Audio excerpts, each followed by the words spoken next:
Hello students, I am Kashif Rahman, your social studies teacher. So today's topic is physical map and natural vegetation of the Muslim world. So let's start from the video. तो बेटा जैसे कि last time मैंने आपको maps के बारे में political map show करवाया था, तो आज जो हम है फिज़िकल मैप को देखेंगे और उसके बाद नेचुरल वेजिटेशन को देखेंगे। ठीक है, तो ये आपके सामने है फिज़िकल मैप। फिज़िकल मैप क्या है? एक्चुअली फ़िज़िकल मैप आपको लैंड की कुछ इंपॉर्टेंट चीज़ें शो करवाता है। जैसे कि आपको लैंड की देखें, ये लेजेंड पे लिखा हुआ है लैंड हाइट। ठीक है, तो आपको लैंड हाइट्स बता रहा है।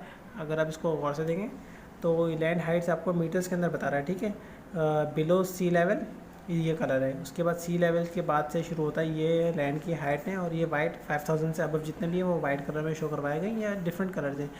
अगर इस मैप को देखेंगे और उस कलर से चीज़ों को मैच करेंगे तो आपको ये नज़र आएंगे। ठीक है, ये सारा सी है, समंदर है। ठीक है, और ये लैंड है।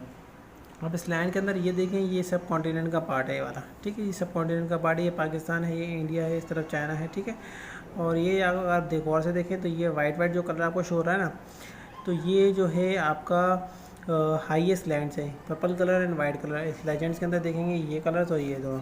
ठीक है, इसको देखें गौर से। ठीक है, तो आपको ये हाईएस्ट लैंड्स होंगी। जैसे कि ये आपको तिब्बत के अंदर माउंट एवरेस्ट बता रहा है। माउंट एवरेस्ट की ये 8848 मीटर हाई है। उधर K2B दूसरा है, ये माउंटेन है एक। ठीक है, और ये सारे लैंड्स हैं। ठीक है, इधर K2B है लेकिन बहुत छोटा लिखा था, आपको नज़र नहीं आ रहा होगा। अगर आप अपनी बुक में गौर से देखेंगे तो आपको यहाँ पे नज़र आ जाएगा। ठीक है, तो ये माउंटेन रेंजेस है, सबसे ऊंची और सबसे हाईएस्ट लैंड्स हैं इस एरिया के। ठीक है, ये फिजिकल मैप है। डिफरेंट कलर्स के थ्रू इन्होंने बताया कि कौन सी लैंड की क्या हाइट है और कौन कितनी ऊपर है और समंदर के लेवल के हिसाब से क्या है। ठीक है, उसके बाद जो हमारा नेक्स्ट टॉपिक है वो है नेचुरल वेजिटेशन। जो लास्ट टाइम मैंने आपको बताया था, नेचुरल वेजिटेशन में क्या है कि ये लेजेंड्स को अगर आप गौर से देखें, ठीक है, ये नेचुरल वेजिटेशन है। ये कलर्स के थ्रू बताया कि ये कलर जो है कॉनिफेरस फॉरेस्ट का है, ये कलर मिक्स फॉरेस्ट का है, ये डेसीडियस फॉरेस्ट का है, ये colour tropical and subtropical dry forest का है, ये ट्रॉपिकल रेन फॉरेस्ट का है, tropical grassland, temperate grassland, semi desert scrubland, hot desert, temperate desert, high altitude vegetation, tundra,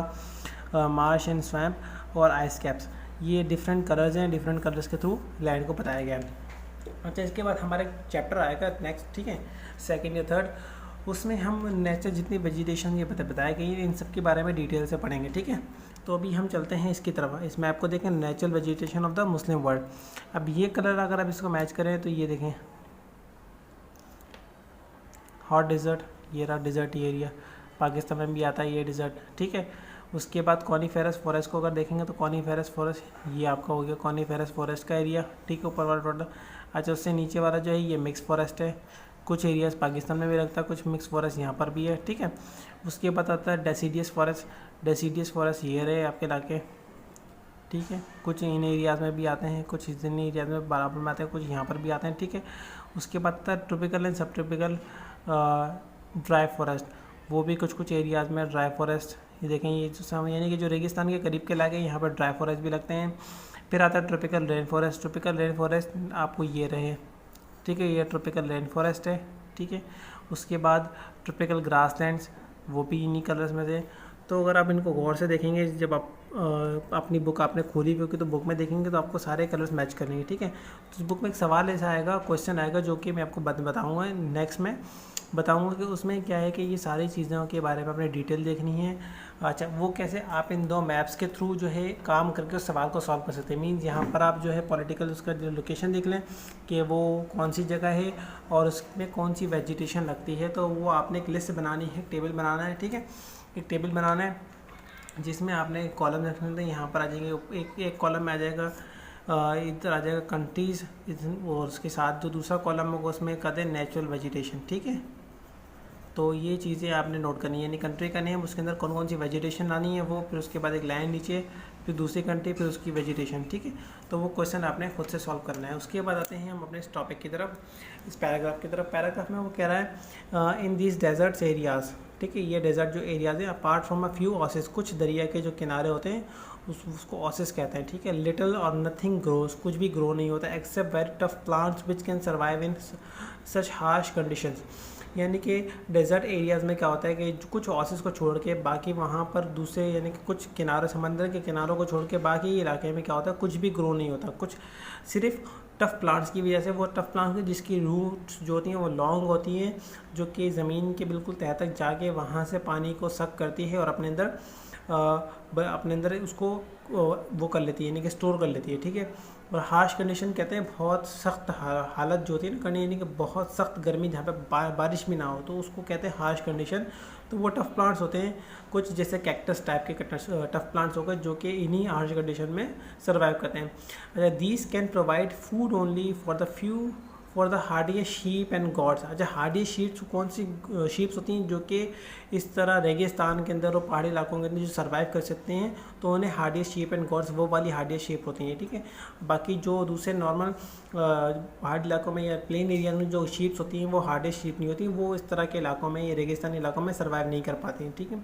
usually kept by nomadic and semi nomadic. अच्छा, hardiest sheep और जो goats हैं वो nomadic and semi nomadic people ही अपने पास रखते हैं। अच्छा, सेमी नोमैडिक और नोमैडिक कौन होते हैं? नोमैडिक पीपल होता है खाना बदोश। खाना बदोश वो लोग होते हैं जो कि सारी उम्र मूवमेंट में रहते हैं। मूवमेंट से मुराद है कि वो अपने फ्लॉक्स को लेके, हर्ड्स को लेके मूवमेंट कर रहे होते हैं, पेस्चर यानी कि खाने की तलाश में, ठीक है। वो घूम रहे होते हैं, सारी उम्र उनकी ऐसे ही गुजरती है। जो सेमी नोमैडिक होते हैं वो क्या करते हैं कि एक लोकेशन है और ये दूसरी लोकेशन है, 6 मंथ यहाँ 6 मंथ वहाँ, तो इस तरह यहाँ पे सर्दी हो गई तो यहाँ पर खाना ख़त्म हो गया तो उस तरफ चले जाते हैं। तो ये दोनों तरफ मूवमेंट करते हैं, वापस अपनी जगह पे भी चले जाते हैं, फिर वहाँ से निकल जाते हैं, फिर जगह पे चले जाते हैं, फिर वहाँ से निकल जाते हैं। तो ये इनको सेमी नोमैडिक कहते हैं, यानी कि खाना बदोश, ठीक है। हु वांडर देयर फ्लॉक्स, जिस तरह मैंने आपको बताया फ्लॉक्स के साथ घूम रहे होते हैं खाने की तलाश में, पेस्चर कहते हैं खाना वगैरह, ठीक है। अच्छा, there are however considerable areas of tropical rain forest in parts of central Africa and Southeast Asia which produce huge amounts of timber and tropical rainforest products such as rubber and tropical fruits। अच्छा, कुछ इलाके ऐसे भी हैं जो tropical rain forest मतलब कि वो रेन फॉरेस्ट जंगल को कहते हैं जहाँ पे डेली रोज़ाना की बुनियाद पे, यानी कि रेगुलर बेसिस पर जहाँ पे बारिश होती है उसे रेन फॉरेस्ट कहते हैं, ठीक है। और वो असल में जो रेन फॉरेस्ट होते हैं वो एवरग्रीन ट्रीज़ के होते हैं, ठीक है। एवरग्रीन जिस तरह आपको 4 में पढ़ा होगा, एवरग्रीन वो ट्रीज़ होते हैं जिनके पत्ते सारा साल ग्रीन रहते हैं। तो इस तरह के रेन फॉरेस्ट हैं वो central Africa south east Asia में मौजूद हैं, जो कि एक बड़ी अमाउंट में तिम्बर की लकड़ी जो होती है, एक बड़ी फेमस और महंगी लकड़ी है, वो प्रोड्यूस करते हैं। कुछ ट्रॉपिकल फॉरेस्ट के प्रोडक्ट्स हैं जैसे कि रबड़ हो गया, ट्रॉपिकल फ्रूट्स हो कोई, वो भी इन्हीं रेन फॉरेस्ट के अंदर उगते हैं, ठीक है। इन अदर कंट्रीज़, कुछ दूसरे कंट्रीज़ की बात हो रही है यहाँ पे। In other countries good farm crops are produce in the valleys of the great rivers. अच्छा, बहुत अच्छी जो खेती बाड़ी है उससे बहुत अच्छी जो प्रोडक्ट्स हैं वो प्रोड्यूस होती हैं कुछ वैलीज़ में।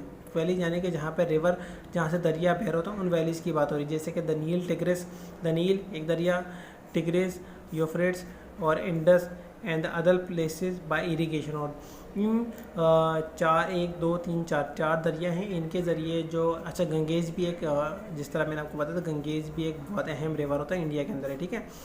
अच्छा, ये 4-5 दरिया हैं, इनके ज़रिए शाखें निकाली जाती हैं, उन शाखों के ज़रिए जो है वो इरिगेशन सिस्टम यानी कि आबपाशी का निज़ाम, खेतों को पानी दिया जाता है, ठीक है। तो वो बता दिए।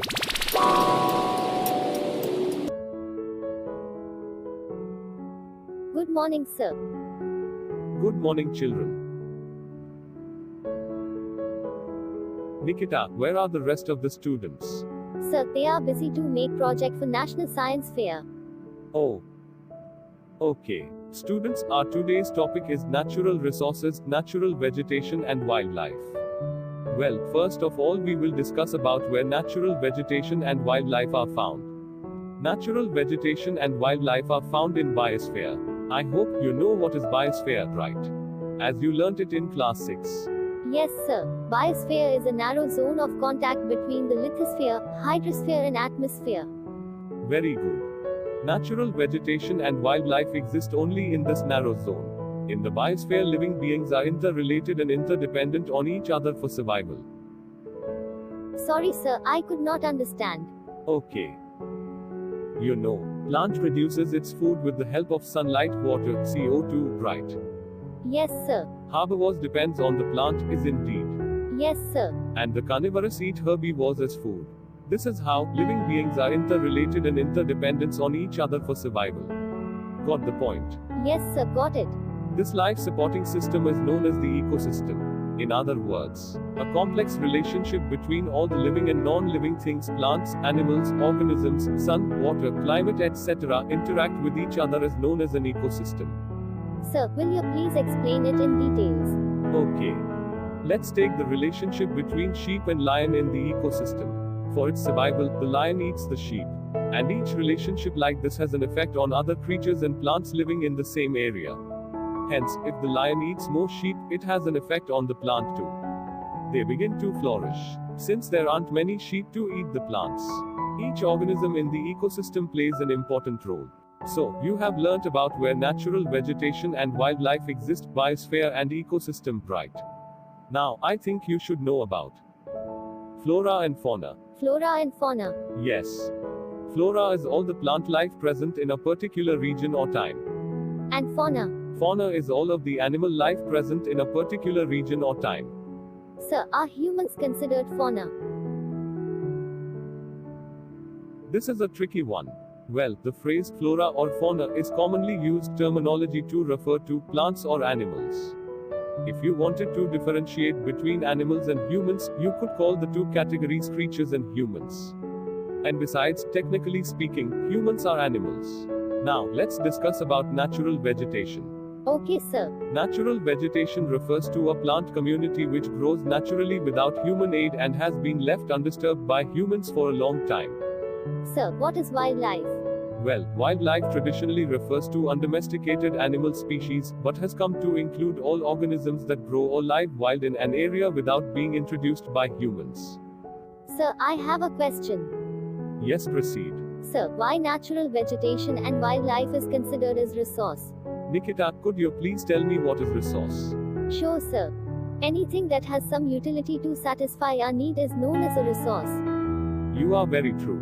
Do you know natural vegetation provide people oxygen, food, fuel, fiber and medicine? It regulates the temperature of a place and prevents soil erosion. So, what do you think, natural vegetation is resource or not? I understood, sir. Now, let's discuss why wildlife is resource. We will all die without wildlife. How, sir? Do you know we rely upon bees for just about every vegetables, flower and fruit around? We would face mass starvation without bees. Bats are major agents of pollination and seed dispersal. Without them many crops would fail. Without fungi we would not have gardens. From wildlife we get meat, medicine, silk, honey and many more. And most important, wildlife helps in maintaining the ecological balance of nature. Well, this is enough for today. Students, now I have a इसके बाद homework. देखें ये question number 1 है, question number 2 है, question number 3, 3 question है, ठीक है। इसका क्वेश्चन भी मैंने आपको होमवर्क के अंदर पिक्चर भेजी है, उस पिक्चर में देखिएगा आंसर लिखा हुआ है, इसका भी लिखा हुआ है। अब ये जो तीसरा क्वेश्चन है जिसके बारे में मैं बताया था, तो इस क्वेश्चन को देखें, इसमें लिखा हुआ है कि look at the map above, इस मैप को देखना है आपने, ठीक है, above and know the details of natural vegetation in the Muslim world यानी कि जो मुस्लिम कंट्रीज़ हैं उनके बारे में। अब मुस्लिम कंट्रीज़ कौन कौन से हैं, ये सारे मुस्लिम कंट्रीज़ हैं, ठीक है। इनकी आपने नेचुरल वेजिटेशन बतानी है। मेक अ टेबल, एक टेबल बनाना है जिसमें showing the name of the Muslim countries, यानी कि एक टेबल बनाना है जिसमें एक तरफ मुस्लिम कंट्रीज़ का नेम शो हो, यानी कि जो भी कंट्री हो उसका नाम, और दूसरी तरफ एंड देयर नेचुरल वेजिटेशन, और दूसरी तरफ आपने क्या करना है, उसकी नेचुरल वेजिटेशन लिखनी है। तो यहाँ पे कंट्री का नेम, उसकी वेजिटेशन, फिर कंट्री का नेम, फिर नेचुरल वेजिटेशन। तो इस तरह करते हुए आपने जो सारे मुस्लिम कंट्रीज़ हैं इनकी नेचुरल वेजिटेशन आपने नोट डाउन करनी है। ये मुस्लिम कंट्री नहीं है, इसमें मुस्लिम पॉपुलेशन ज़्यादा है, ठीक है, बाकी ये मुस्लिम कंट्रीज़ हैं, ठीक है। तो आपने इनकी नेचुरल वेजिटेशन इस यहाँ से देख के आपने राइट डाउन करनी है इसी सूरत में जिस तरह मैंने आपको भी बताया है, ठीक है बेटा।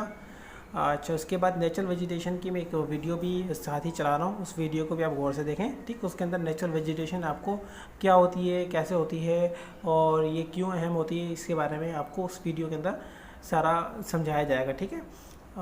वीडियो देखने के बाद अपना होमवर्क लाजमी कीजिएगा। ओके बेटा, अल्लाह हाफ़िज़।